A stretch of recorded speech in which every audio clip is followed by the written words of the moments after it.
سبحان الله رب العرش العظيم والحمد لله رب العالمين. وقد قال الله تعالى في القرآن العظيم والفرقان المجيد: قالت الأعراب آمنا قل لم تؤمنوا ولكن قولوا أسلمنا ولما يدخل الإيمان في قلوبكم إلى آخر الآية. قال نبينا رسول الله صلى الله عليه وسلم: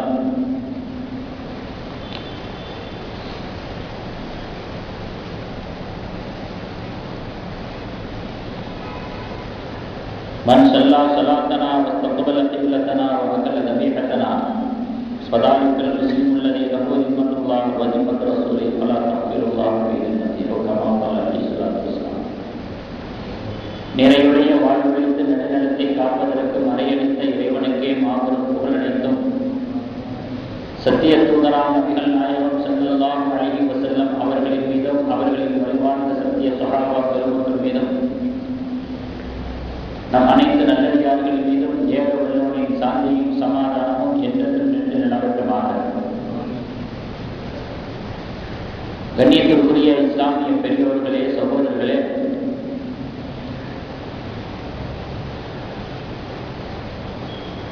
தற்போதைய நிகழ்கால நிலவர சூழ்நிலைகளை கருத்தில் கொண்டு சில விஷயங்களை நாம் புரிந்து கொள்வது, தெரிந்து கொள்வது அவசியமாக்கப்படுகிறது.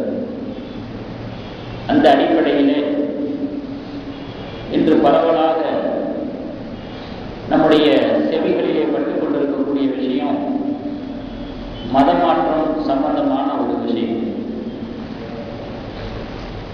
மதமாற்ற சர்ச்சையான இது சம்பந்தப்பட்ட விஷயங்களிலே இஸ்லாத்தினுடைய நிலைப்பாடு என்ன, இஸ்லாத்தினுடைய தீர்வு என்ன, மதமாற்றத்தை இஸ்லாம் எப்படி பார்க்கிறது, அப்படி ஒரு நிலவரத்திலே சூழ்நிலையிலே இஸ்லாமிய சமுதாயத்தினுடைய பொறுப்புகள் என்ன என்கிற விஷயங்களை எல்லாம் தெரிந்து கொள்ள வேண்டிய ஒரு கட்டாயத்திலே நாம் இருந்து கொண்டிருக்கிறோம். அல்லாஹ் ஜல்ல ஜலாலுஹு இது போன்ற சந்தர்ப்ப சூழ்நிலைகளை கருத்தில் கொண்டு அப்பொழுது சில விஷயங்களை நமக்கு தெரியப்படுத்திவிட்டார், சில ஆயத்துக்களை இறக்கி வைத்து விட்டார். 49வது அத்தியாயம் 16வது வசனம் அல்லாஹ் சொல்லுகிறான்: காலத்தில் அஅராபு ஆமன்னா. அஅராபு என்று சொல்லக்கூடிய ஒரு நாட்டுப்புறவாசிகள், நாட்டுப்புற அரபிகள், அவர்கள் சொல்லுகிறார்கள், ஆமன்னா நாங்களும் நம்பிக்கை கொண்டோம் என்று சொல்லுகிறார்கள். குல் நபியே, நீங்கள் அவர்களுக்கு கூறுவீர்களாக, லம் துக்மினு, இல்லை இல்லை, நீங்க கல்வளவுல நம்பிக்கை கொள்ளல சொல்றீங்க, ஆனா உள்ளத்தளவுல நம்பிக்கை இல்லை. வலாக்கின் குழு அஸ்லம்னா, வேணும்னா இப்படி சொல்லிக்கீங்க, அஸ்லம்னா நாங்கள் முஸ்லீம்களாக இருக்கிறோம் அப்படின்னு தான் சொல்லிக்கீங்க. முஃமின்களாக இருக்கிறோம்னு சொல்லாதீங்க. வெளிப்படையான இஸ்லாமிய அடையாளத்தை கொண்ட ஒரு முஸ்லிம்களாக, இஸ்லாத்தை தழுவியவர்களாக இருக்கிறோம் அப்படின்னு மட்டும் சொல்லிட்டீங்க. பலமா எதுகளில் ஈமானும் குழுவிக்கும், இப்பொழுது வரை இன்னமும் உங்களுடைய உள்ளங்களிலே ஈமான் நுழையவில்லை என்று நபியே அந்த நாட்டுப்புற அரபிகளிடத்திலே நீங்கள் சொல்லிவிடுங்கள் என்று அல்லாஹ் வசனத்தில் அதை பற்றி பேசுகிறார். அஅராப் அப்படிங்கிற அந்த வார்த்தை இருக்கிற அரபியில அப்பொழுது நாட்டுப்புற அரபிகளுக்கு பொருந்தக்கூடியதாக இருந்தது. இப்ப இது யாருக்கு பொருந்தும் அப்படின்னு சொன்னா,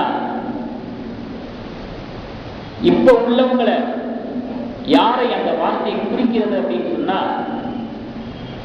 கல்வியை பற்றிய விழிப்புணர்வு இல்லாத, நாட்டு நடப்புகளை பற்றி எதுவும் அறியாத, தன் வருமானம், மனைவி, மக்கள், குடும்பம் என்ற ஒரு குறுகிய சிந்தனையிலேயே இருந்து கொண்டிருக்கக்கூடிய ஒரு நாட்டு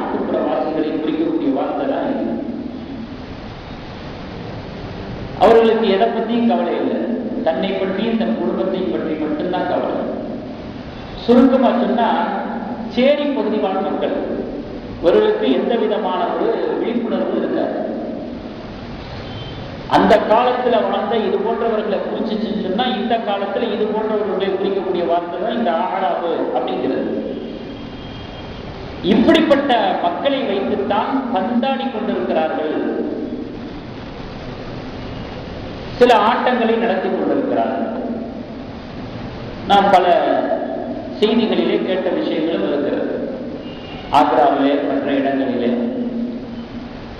ஆக்ராவிலே நடந்த விஷயங்கள் எல்லாம் ஒரு போலியான விஷயம் என்பது நிரூபணமாகிவிட்டது. ஒரு நாடகம், ஏமாற்று வேலை அப்படின்னு இருந்தாலும் அது போன்ற செயல்பாடுகள், நடவடிக்கைகள் பல பகுதிகளிலும் நடந்து கொண்டிருக்கிறது. பல பகுதிகளில் கேரளா, தமிழ்நாடு இது போன்ற இன்னும் பல பகுதிகளிலையும் இந்த மாதிரி மதமாற்ற நிகழ்ச்சிகளை நடத்தி கொண்டு அது போன்ற வார்த்தைகளை பேசிக்கொண்டு ஒரு நிகழ்வு ஏற்படக்கூடிய சம்பவங்கள் நடைபெற்றுக் கொண்டிருப்பதை நாம் கேள்விப்பட்டிருக்கிறோம். திருச்சியில் மட்டுமே ஒரு மார்க்க அறிஞர், ஒரு ஆலிம், தாய் மதத்திற்கு வாங்க அப்படின்னு சொல்லி இஸ்லாமியர்களை எல்லாம் வரவழைச்சு மதமாற்ற வேலையை நடத்துறது தெரிஞ்ச உடனே வேகமாக போய் தனி மனிதராகவே இருந்து அதை தடுத்து திருத்தியிருப்பார்.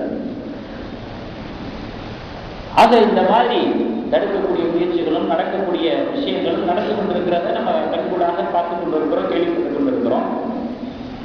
இப்படி தாய் மதத்திற்கு வந்துருங்க, தாய் மதத்திற்கு வந்துருங்க அப்படிங்கிற இந்த இஸ்லாத்திற்கு எதிரான, ஈமானுக்கு எதிரான சதி வழிகள்ல சாரசாரையாக நம் அவர்கள் ஆங்காங்கே விழுவது, கேள்விப்படுவது என்பது உண்மையிலேயே கவலை தரக்கூடிய கசப்பான வருத்தத்தக்க ஒரு விஷயமாக இருக்கிறது என்று ஒருவரும் நாம் வைத்துக் கொண்டாலும், இன்னொரு புறத்துல மறுபுறத்துல நாம் ஒரு விஷயத்தை கவனிக்க தவறிவிட்டோம், சிந்திக்க தவறிவிட்டோம்.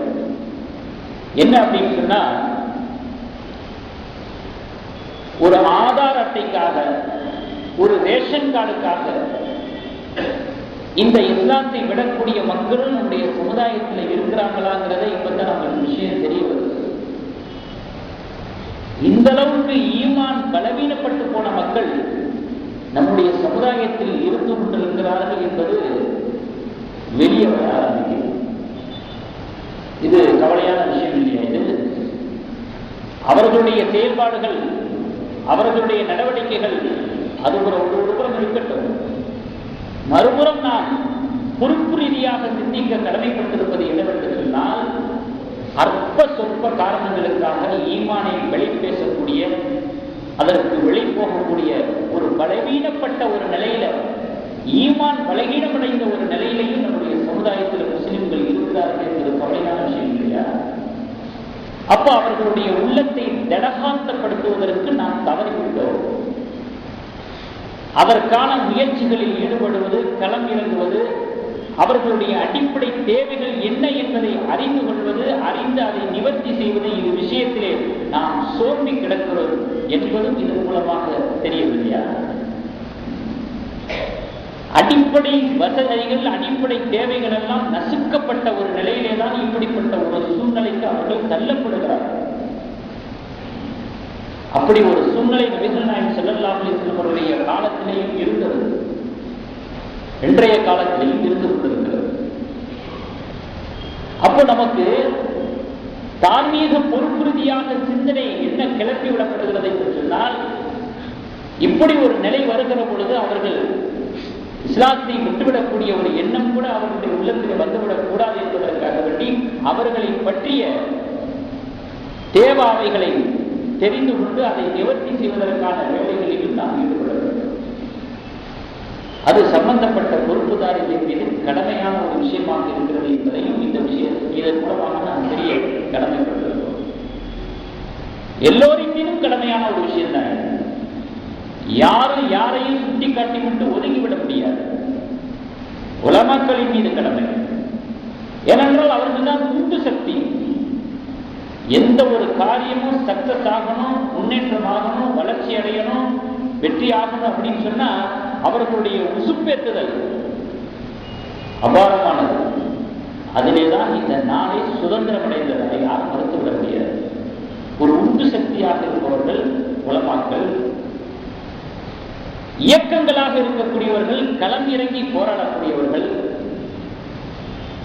ஜமாத்தார்களாக இருக்கக்கூடியவர்கள், காரியங்களை கட்டுக்கோப்புடன் முன்னெடுத்து செல்லக்கூடிய ஒரு பொறுப்பில் இருக்கக்கூடியவர்கள், மதரசாக்கள் என்பது ஷரியத்தினுடைய வழி பிறண்டு விடாமல் சமுதாயத்தை கண்காணித்துக் கொண்டிருக்கக்கூடிய பொறுப்பில் உள்ளவர்கள், இந்த சமுதாயத்தினுடைய அரசியல் துறையில் இருக்கக்கூடியவர்கள், எதையும் எதிர்கொள்வதற்கு தயாரான ஒரு நிலையிலே நாட்டில் நடப்போவதெல்லாம் அறிந்து ஆராய்ந்து தயாரான ஒரு நிலையில் இருக்கக்கூடிய பொறுப்பில் உள்ளவர்கள், இப்படியாக அத்தனை பேர்களின் மீதுமே சம்பந்தப்பட்ட ஒரு பொறுப்பாக ஒரு கடமையாக இருந்தார்கள். பலகீனப்பட்டு போய் இருக்கக்கூடிய ஈமானிய உள்ளங்களை சித்திரப்படுத்தக்கூடிய, திடகாத்திரப்படுத்தக்கூடிய பல வழிகளிலே அதை நாம் செய்ய தவறிவிட்டோம் என்று வருகிற பொழுது அது நம்மீதும் ஒரு குற்றம் திரும்பலையா? குற்றம் நம்மீதும் பாயலையா என்பதையும் இந்த நல்ல வேளையிலே நாம் விளக்க கடமைப்பட்டிருக்கிறோம். அப்ப இந்த மாதிரியான ஒரு நிலையில இருக்கிறாங்க அப்படிங்கிறது இந்த ஒரு சந்தர்ப்ப சூழ்நிலைகள்ல தான் தெரிய வருது. ஒரு ரேஷன்கார்டு, ஒரு ஆதார் அட்டை, ஒரு அற்ப சொற்ப சலுகை, காசு, பணம், இதுக்கு ஈமான் விலை பேசப்படுதுன்னா இப்படிப்பட்ட ஒரு நிலையிலும் ஈமான் இருக்கிறது என்கிறது இது போன்ற சந்தர்ப்பங்கள்ல தான் வெளியே வருது. அப்போ ஈமான் என்பது நாங்கள் ஈமான் கொண்டு விட்டோம், நம்பிக்கை கொண்டு விட்டோம், அல்லாஹ்வை ஏற்றுக்கொண்டு விட்டோம், அல்லாஹ் ரசூலை ஏற்றுக்கொண்டு விட்டோம் என்று சொல்லிவிட்டு சும்மா இருக்கக்கூடிய காரியம் அல்ல. ஈமான் கொண்டு விட்டோம் என்ற வெற்று வார்த்தைக்கு பேர் ஈமான் அல்ல. அதற்கு ஒரு உழைப்பு தேவைப்படுகிறது. அதை பலப்படுத்துவது அவசியமாகிறது. நாம் கொண்டிருக்கக்கூடிய நம்பிக்கையை உள்ளத்தளவிலே உறுதிப்படுத்துவதற்கு சில விஷயங்களை செய்வது அவசியமாகிறது. அதனால்தான் பெருமானார் ஸல்லல்லாஹு அலைஹி வஸல்லம் அவர்கள் சொன்னாங்க, ஈமான் பில்ஹும் வஸப்ரும். ஈமான் என்பது நம்ம நினைச்சுக்கிட்டு இருக்கிற மாதிரி இல்லை, 70 சொச்ச கிளைகளை கொண்டது. பல வழிகள் இருக்கிறது. அதை பலப்படுத்துவதற்கான சாதனங்கள், வழிகள். அதில் ஆகச் சிறந்தது, சிறப்பானது கௌலு லா இலாஹ இல்லல்லாஹ், லா இலாஹ இல்லல்லாஹ் என்று சொல்வது. இதுதான் உயர்ந்த படித்தார். ஈமானை அழகுபடுத்தி பார்ப்பதிலே, பலப்படுத்தி பார்ப்பதிலே, உறுதிப்படுத்தும் முயற்சியிலே உச்சாடனையில் இருப்பது லா இலாஹ இல்லல்லாஹ். வஅத்னாஹா இமாத்தத்துல் அதா அன் தரீக். அந்த ஈமானுடைய பல கிளைகளின் வழிகளில் இறுதி தரமானது, கடைநிலையான விஷயமாக இருப்பது தெருவில் இருக்கக்கூடிய, வழிபாதையில் இருக்கக்கூடிய இடர்பாடுகளை தரக்கூடிய தூசிகளை, குப்பைகளை, தொல்லை தரக்கூடிய பொருள்களை, வஸ்துக்களை அகற்றுவது அதனுடைய கடைநிலை விஷயமாக இருக்கிறது. உயர் விஷயம் லா இலாஹ இல்லல்லாஹ். அதில் தாழ்ந்த நிலையை கொண்டது பாதையில் கிடக்கக்கூடிய, இடம் தரக்கூடிய பொருளை அகற்றுவது.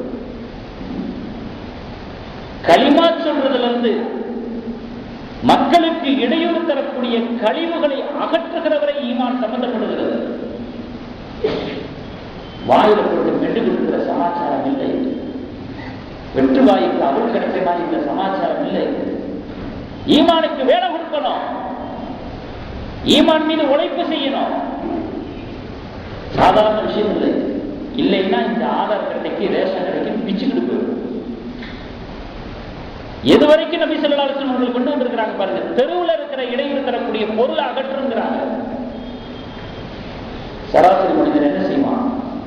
நான் போற வேகத்துக்கு, நான் இருக்கிற பிசிக்கு நின்று குனிஞ்சு முள்ள கையில எடுத்து ஓரமா தூக்கி போட்டு போறதா? என் பிரஸ்டீஜ் என்னாச்சு?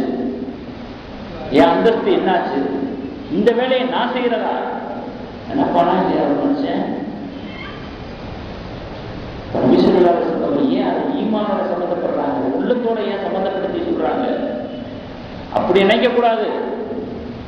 ஏன் அந்தஸ்துக்கு நான் குனிகிறதா? ஒரு வேஸ்ட் பொருளை கையில எடுக்கிறதா? அதை ஓரமா தூக்கி போட்டு போறதா? என் பிரஸ்டீஜ் பாதிக்குமே, என் அந்தஸ்து பாதிக்குமே அப்படின்னு நினைக்க வந்தால், எண்ணினால், சரி நீங்க அந்தஸ்து உள்ளவங்க தான், பிரஸ்டீஜ் உள்ளவங்க தான், சமுதாயத்தில் ஒரு நல்ல பெயரை பெற்றவங்க தான். ஆனால் ரசூலுடைய உத்தரவு அல்லாஹ்வுடைய உத்தரவு. அல்லாஹ்வுடைய உத்தரவுக்கு முன்பாக உங்களுடைய பிரஸ்டீஜ் என்னாச்சு, உங்களுடைய அந்தஸ்து என்னாச்சு அப்படி இல்ல பார்க்கணும். இதோட வந்து நிறுத்திக்கிட்டா சிந்தனைய ஷைத்தான் சொன்னா மண்ணால படைக்கப்பட்டவர் ஆதம் அலைஹிஸ்ஸலாம், நான் நெருப்பால படைக்கப்பட்டவர், மண்ணை விட நெருப்பு உயர்வன். கரெக்ட் தான். யார் இல்லைன்னு சொன்னா சொன்னது லாஜிக் தான். அல்லாஹ் என்ன சொல்றான், சஜ்ஜா செய்யணும். உத்தரவு யாருடையது? அல்லாஹ்வுடைய உத்தரவுக்கு முன்பாக லாஜிக் என்னாச்சு? அதுக்கு என்ன தகுதி இருக்குது? லாஜிக்கு என்ன மதிப்பு இருக்குது அல்லாஹ்வுடைய உத்தரவுக்கு முன்னாடி? இதுதான் ஈமான். அப்போ ஈமானை பலப்படுத்துகிறது என்பது பல வழிகளில் நிரூபிக்க வேண்டிய ஒரு கடமையில் நாம் இருந்து கொள்கிறோம். அப்படி ஒரு நிலையில உள்ள ஈமான் அற்ப சொற்ப விஷயங்களுக்கெல்லாம் வெளி பேசப்பட மாட்டாது, பறிபோய் விடாது. காதல் கத்திரிக்காய் அந்த இதுக்கெல்லாம் சோரம் போய்விடாது. பலப்படுத்த தவறினால் அல்லாஹ் பாடுகிறார்கள். கலிமாவோடு ஒப்பாட்டாவுடைய பாக்கியத்தை நம் அனைவருக்கும் வல்ல முதல் புரிவானாக. அடுத்து பாருங்க, ஹப்பாப் ரலியல்லாஹு அவர்களுடைய ஒரு விஷயம் ஹதீஸ்ல பதிவு செய்யப்படுது. பெருமானார் ஸல்லல்லாஹு அலைஹி வஸல்லம் அவர்கள் காபாவுடைய நிழல்ல சாய்ந்து படுத்துக் கொண்டிருக்கிறார். ஹப்பாப் ரலியல்லாஹு அவர்கள் நபி ஸல்லல்லாஹு அலைஹி வஸல்லம் இடத்துல வர்றாங்க. முஷ்ரிக்கீன்கள் தரப்பிலிருந்து வரக்கூடிய கடுமையான நெருக்கடிகளை தாங்க முடியாம, கடுமையான சிரமத்தை பொறுத்துக் கொள்ள முடியாம வந்து நபி ஸல்லல்லாஹு அலைஹி வஸல்லம் நிற்கிறாங்க.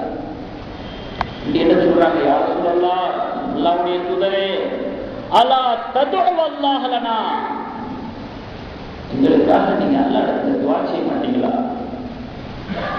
கடுமையா கஷ்டப்படுத்துறாங்கல்ல, சிரமப்படுத்துறாங்கல்ல, எங்களுக்காக நீங்க துஆ செய்ய மாட்டீங்களா? பெருமானார் ஸல்லல்லாஹு அலைஹி வஸல்லம் அவர்கள் சார்ந்திருந்தவர்கள் கோபம் கொப்பளித்து முகம் சிவந்து போய் எழுந்து அமர்ந்து சொன்னார்கள், இதுக்கு முன்னாடி எத்தனையோ பேருக்கு இந்த ஈமானுக்காக இந்த இறை நம்பிக்கைக்காக இதற்கு முன்பாக வாழ்ந்த எத்தனையோ சமுதாயத்தை சார்ந்தவர்கள் இரும்பினால் ஆன சீப்பால் சீவப்பட்டார்கள். அதன் மூலமாக சதவர எலும்பு தர தனித்தனியா பிரிஞ்சிருச்சு, பிஞ்சு போச்சு. இரும்பினாலான சீப்பை வச்சு வறண்டது. அப்படிப்பட்ட சிரமங்களை எல்லாம் நமக்கு முன்பாக உள்ளவர் சகித்திருக்கிறார். மட்டுமின்றி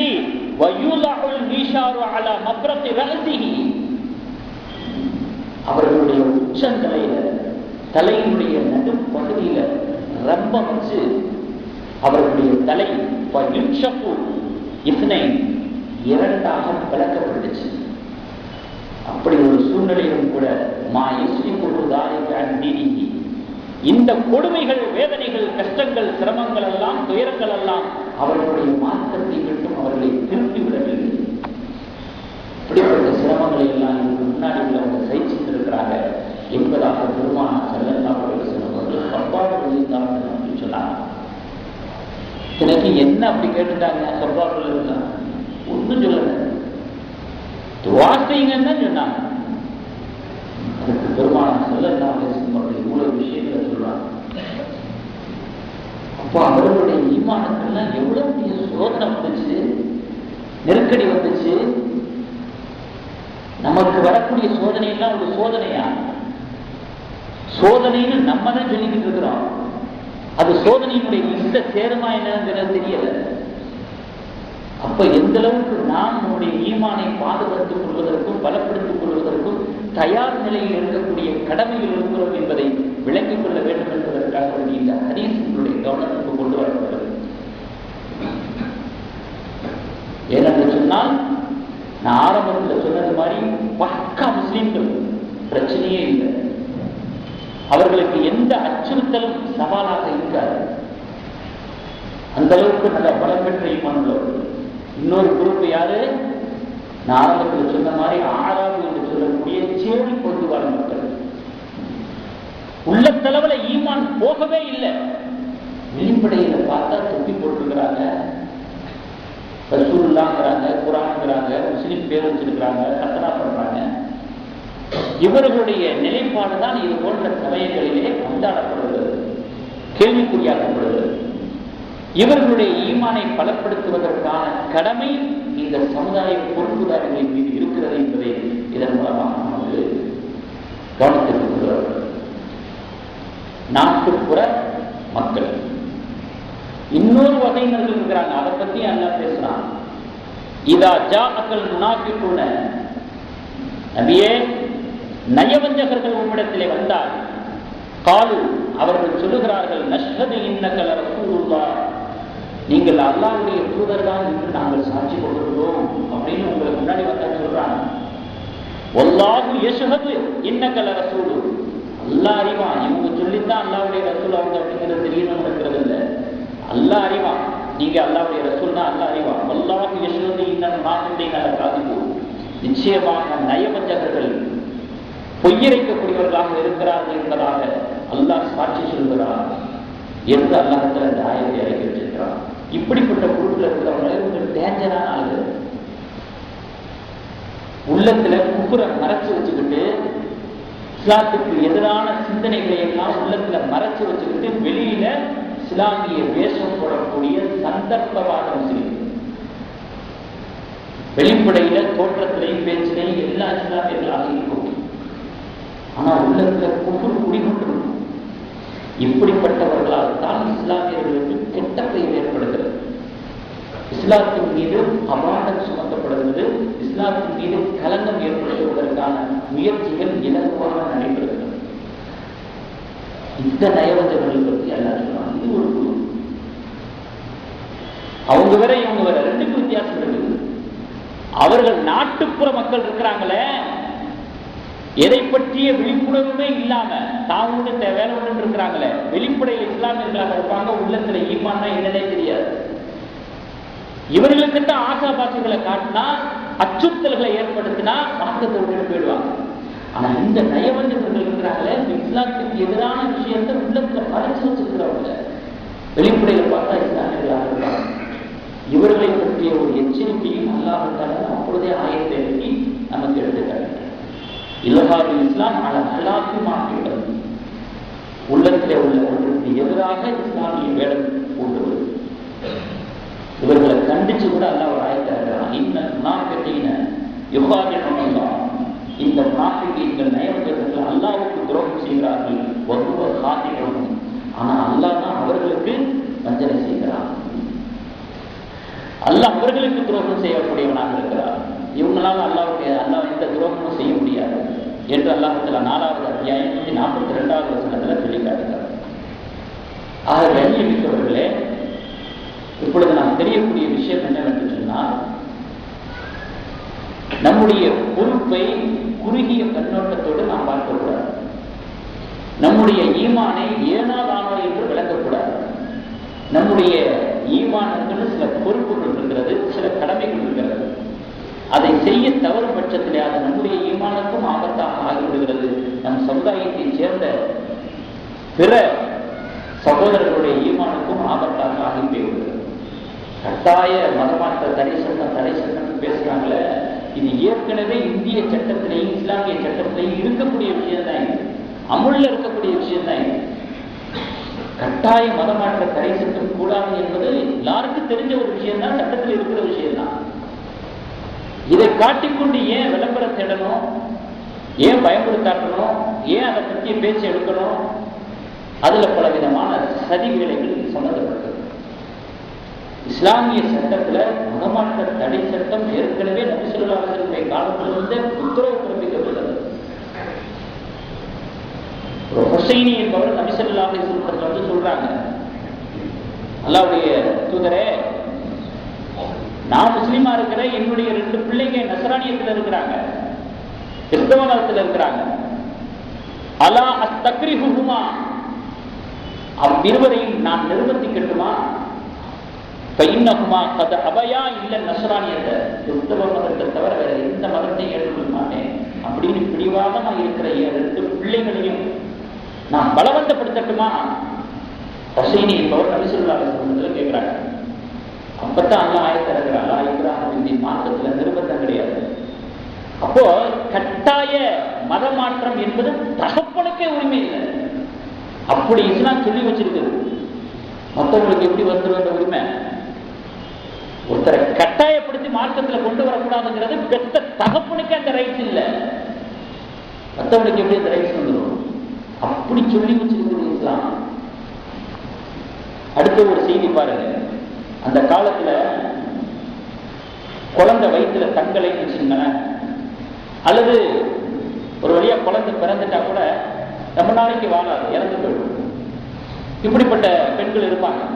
காணத்தின் மரத்தை தப்புன்னு மெத்தலாத்தன், அவங்களுக்கு மெத்தலாத்தன்னு சொல்லுவாங்க. அதாவது குழந்தை தங்காதவர்கள். லா யஈஷுலஹா வலது, அப்படியே குழந்தை பிறந்தா கூட அது ரொம்ப நாளைக்கு வாழாது, மறுபடியும் இறந்து போயிடும். இப்படிப்பட்டவங்க என்ன ஒரு பழக்கம் அவங்க இடத்துல இருந்துச்சுன்னு சொன்னா, தனக்குள்ளேயே நேர்ச்சை பண்ணிக்கிறாங்க. எனக்கு ஒரு குழந்தை பிறந்து ஆஷலாக அந்த குழந்தை சாகாம மரணிக்காம நல்லபடியா வாழ்ந்துச்சுன்னு சொன்னா, அந்த ஹப்பிடவு யஹூதி மார்க்கத்துல என் குழந்தைய நான் நேர்ச்சை பண்ணி கொடுக்குறேன், யஹூதி மதத்துல சேர்த்துக்கிறேன் அப்படின்னு தாயார்கள் நேர்ச்சை கொண்டது ஒரு பழக்கம் இருந்துச்சாங்க.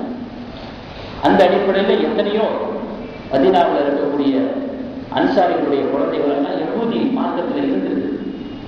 யஹூதிகளுடைய அட்டகாசம் தாங்க முடியாம பெருமானார் ஸல்லல்லாஹு அலைஹி வஸல்லம் அவர்கள் அவர்களை ஊரை விட்டு வெளியேற்றிட்டாங்க. ஊர்லயே இருக்கக்கூடாது, ஊரை விட்டு வெளியே போயிடுங்க அப்படின்னு உத்தரவு போட்டாங்க.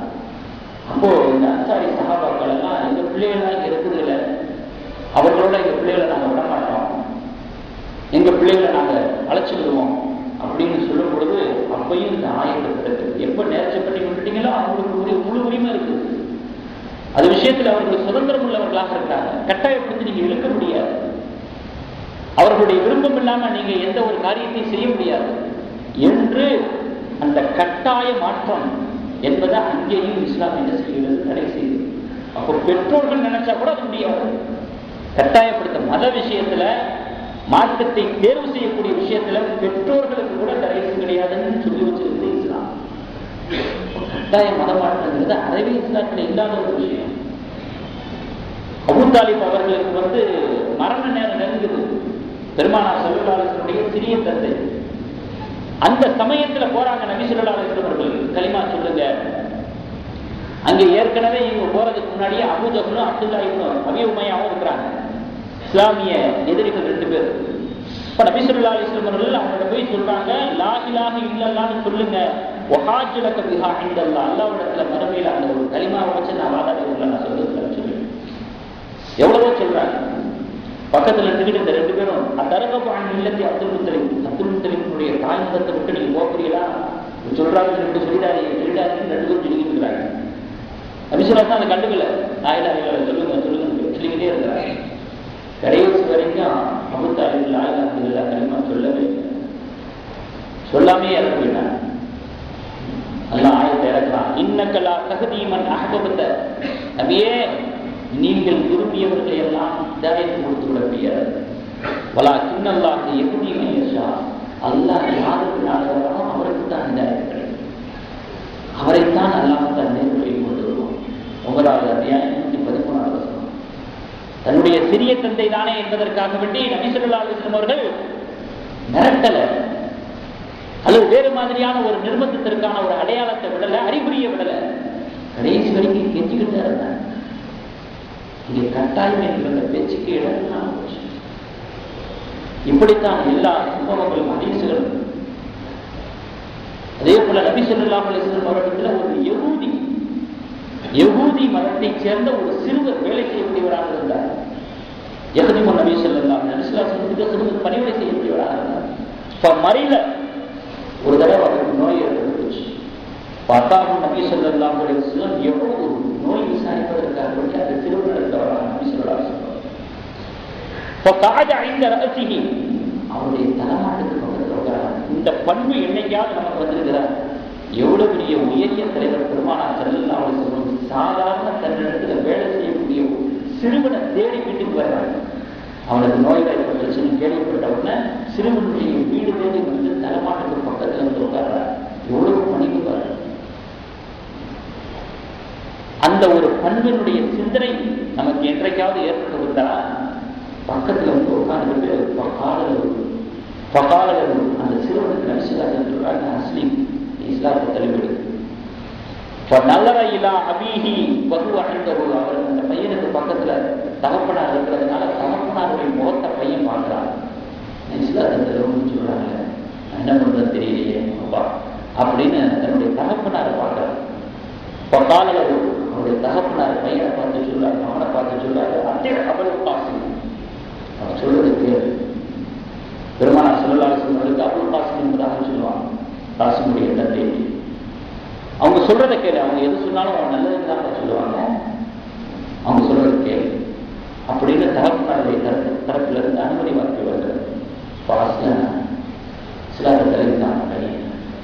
பெருமானார் ஸல்லல்லாஹு அலைஹி வஸல்லம் அவரிடத்துல பல நாட்களாக பணிவிடை புரிந்து கொண்டிருந்தவன், இஸ்லாத்துக்கு வராமல் இருந்தவன், கடைசி நேரத்துல நோய் வைத்திருக்கிற நோய் விசாரிக்க போகக்கூடிய சமயத்துல இஸ்லாத்தை தழுவின்னு சொன்ன அந்த வார்த்தையில இஸ்லாத்தையே தழுவிட்டான். மட்டற்ற மகிழ்ச்சி. அவருடைய வாயிலிருந்து வரக்கூடிய வார்த்தைகள் என்ன தெரியுமா? அங்கேதான் நமக்கு படிப்பினது. அல்ஹம்துலில்லாஹி அல்லதி அன்கதஹு பி மினன் நார். என்னை கொண்டு நரக நெருப்பிலிருந்து இந்த சிறுவனை பாதுகாத்தானே அந்த அல்லாஹ்வுக்கே புகழ் அனைத்தும் என்பதாக சொன்னார். நான் வரவழைச்சிட்ட பாருங்க அப்படின்னு நினைக்கிறேன். அந்த இடத்துல கூட அல்லாஹ்வுடைய பேர் வச்சிருக்கிறார். இஸ்லாத்துக்கு வந்தது என்னமோ உண்மை, இதனுடைய புகழ் அல்லாஹ்வை பேச்சார். அல்லாஹ் தான் அவருடைய உள்ளத்துல அந்த எண்ணத்தை போட்டான். அந்த எண்ணத்தை அல்லாஹ் அவனுடைய உள்ளத்துல போட்டதுனாலதான் எனக்கு இந்த வாய்ப்பு கிடைச்சிச்சு. எண்ணின் மூலமாக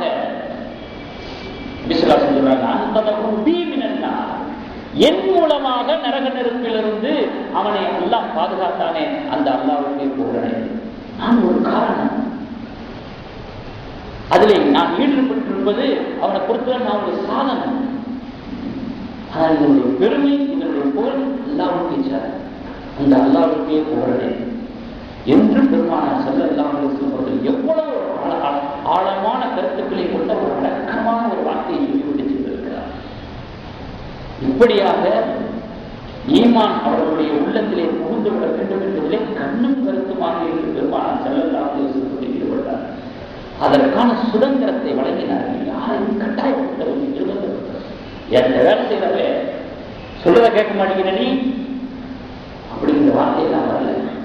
சந்தர்ப்பம் பார்த்து கொண்டே இருந்தார். அவருடைய மனநிலையை ஆராய்ந்து கொண்டே இருந்தார்.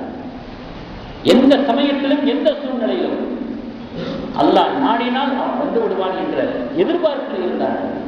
இதைத்தான் பார்க்க முடிந்ததை தவிர கட்டாயம் என்கிற பேச்சுக்கே இடமில்லாத ஒரு சூழ்நிலை தான் இருந்தது. அதே போல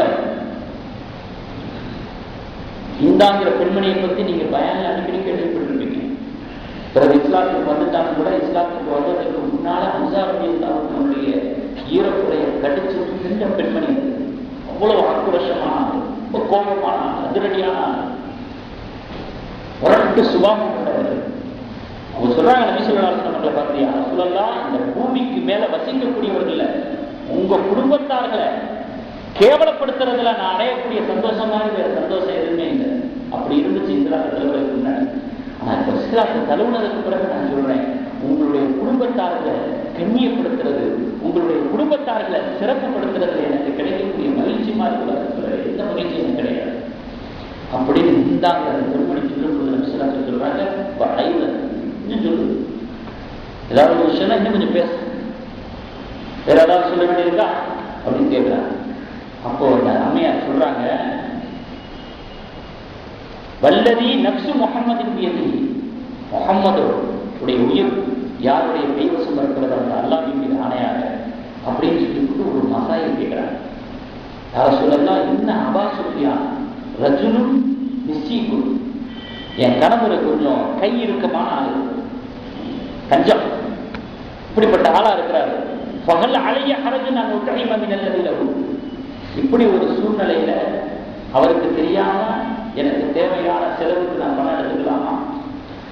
தேவைக்கு கொடுக்க மாட்டேங்கிறாரு, செலவுக்கு பணம் தர மாட்டேங்கிறாரு. எனக்கு தேவை ஏற்படும் பொழுது அவருக்கு தெரியாம அவர் ஜேபில் இருந்து நான் எடுத்துக்கலாமா? என் மீது ஏதாவது குற்றம் ஏற்படுமா? சொல்றாங்கன்னா இல்லாத மாறும், எடுத்துக்கலாம், ஆனா முறை தவறக்கூடாது. போதுமான அளவுக்கு முறையா நியாயமாக எடுத்துக்கிறோம், உங்களுக்கு அனுமதிக்கப்பட்டது அப்படின்னு சொல்லுவாங்க. எப்பேற்பட்ட பெண்மணியாக இருந்தவங்க வாழ்ந்தவங்க நபி ஸல்லல்லாஹு அலைஹி வஸல்லம் மீது வெறுப்பு கொண்டிருந்த கடைசியா மசாயில் கேட்கிற அளவுக்கு வந்துட்டாங்க. எவ்வளவு பெரிய ஒரு மாற்றத்தை அல்லாஹ் ஏற்படுத்தினார்.